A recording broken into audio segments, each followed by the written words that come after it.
मनीष सिसोदिया ने दिल्ली के शिक्षा मंत्री के रूप में दिल्ली के सरकारी विद्यालयों की शिक्षा व्यवस्था में कुछ सुधार किया है। शराब घोटाले में सीबीआई ने शनिवार 20 अगस्त 2022 को मनीष सिसोदिया के घर समेत दूसरे ठिकानों पर छापेमारी की है। सीबीआई ने कुल मिलाकर 7 राज्यों में 21 ठिकानों पर छापेमारी की है। उन पर आरोप है कि उन्होंने शराब कानून में बदलाव करके ठेकेदारों को फायदा पहुंचाया है। 14 घंटे से अधिक समय तक सीबीआई की टीम ने मनीष सिसोदिया के घर पर जांच की। देर रात को सीबीआई की टीम वापस लौटी। मीडिया रिपोर्ट्स के मुताबिक सीबीआई के हाथों कई दस्तावेज हाथ लगे हैं। बैंक खातों से जुड़े दस्तावेज भी लगे हैं। बताया ये भी जा रहा है कि सिसोदिया के ईमेल का डाटा भी टीम ने लिया है।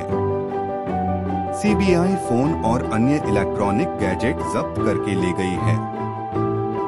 एक अधिकारी ने बताया कि कथित आबकारी घोटाले में सीबीआई ने अपनी एफआईआर में दिल्ली के उप मुख्यमंत्री सीएम मनीष सिसोदिया सहित 15 आरोपियों के नाम शामिल किए हैं।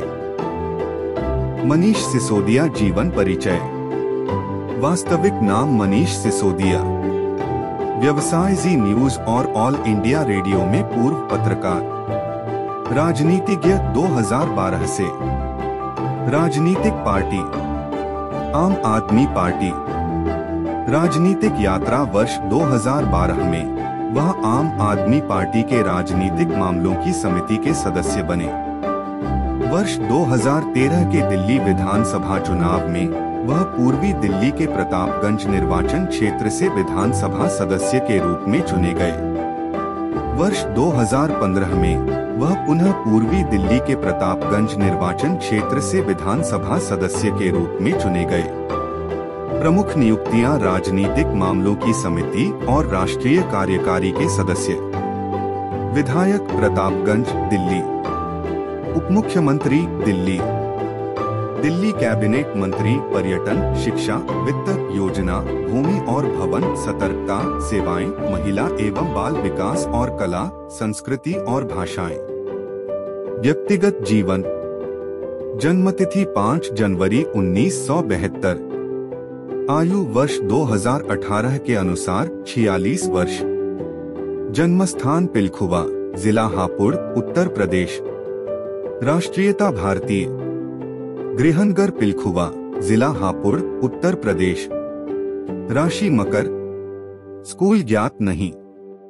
कॉलेज भारतीय विद्या भवन, नई दिल्ली। शैक्षणिक योग्यता पत्रकारिता में डिप्लोमा। धर्म हिंदू। जाति क्षत्रिय, राजपूत। शौक अभिरुचि पुस्तकें पढ़ना, शतरंज खेलना और यात्रा करना। विवाद वर्ष 2016 में सीबीआई ने उनके खिलाफ प्राथमिक जांच दर्ज की थी क्योंकि उन्होंने एक media campaign talk to AK के दौरान नियमों और विनियमन का उल्लंघन किया था, जो मोदी की मन की बात कार्यक्रम जैसा एक टॉक शो था। वर्ष 2016 में वह फिर एक विवाद में फंस गए, जिसमें गाजीपुर वेजिटेबल एसोसिएशन के अध्यक्ष सुरेंद्र गोस्वामी ने दिल्ली में कुछ सब्जी विक्रेताओं को धमकी देने के लिए मनीष के खिलाफ एक लिखित शिकायत दर्ज करवाई थी। वर्ष 2015 में एक हिंदुस्तान टाइम्स के पूर्व संपादक एजे फिलिप ने दावा किया कि सिसोदिया की परास्नातक की डिग्री पर सवाल उठाए, जिसमें उन्होंने कहा कि जिस समय मनीष भारतीय विद्या भवन में पढ़ाते थे, उस समय की उनकी कॉलेज में छात्र होने के बारे में कोई जानकारी नहीं मिलती है। 19 अगस्त 2022 को दिल्ली के उप मुख्यमंत्री मनीष सिसोदिया के घर और परिसरों पर केंद्रीय जांच ब्यूरो सीबीआई ने राज्य सरकार की पिछली आबकारी नीति के संबंध में छापा मारा। जुलाई 2022 में दिल्ली के उपराज्यपाल विनय कुमार सक्सेना ने संशोधित उत्पाद नीति की सीबीआई जांच की सिफारिश की थी, क्योंकि यह पाया गया था कि दिल्ली आबकारी नीति 2021 से 22 में कथित उल्लंघन और प्रक्रियात्मक खामियां थीं, जिससे राजकोष का 150 करोड़ रुपए से अधिक का नुकसान हुआ था। प्रेम संबंध एवं अन्य जानकारी। वैवाहिक स्थिति विवाहित। परिवार, पत्नी सीमा सिसोदिया, बच्चे बेटा मीर सिसोदिया, माता पिता धर्मपाल सिसोदिया, अध्यापक। पसंदीदा चीजें, पसंदीदा भोजन दक्षिण भारतीय व्यंजन और पंजाबी व्यंजन। पसंदीदा अभिनेता अमिताभ बच्चन, आमिर खान, दिलीप कुमार। पसंदीदा गायक मोहम्मद रफी, लता मंगेशकर, किशोर कुमार। धन संबंधित विवरण, आय लगभग 2.1 लाख रुपए प्रति महीना, दिल्ली विधानसभा के एक विधायक के रूप में। कुल संपत्ति लगभग 41 लाख रुपए, वर्ष 2014 से 15 के एफिडेविट के अनुसार। मनीष सिसोदिया से जुड़ी कुछ रोचक जानकारियां। क्या मनीष सिसोदिया धूम्रपान करते हैं? नहीं।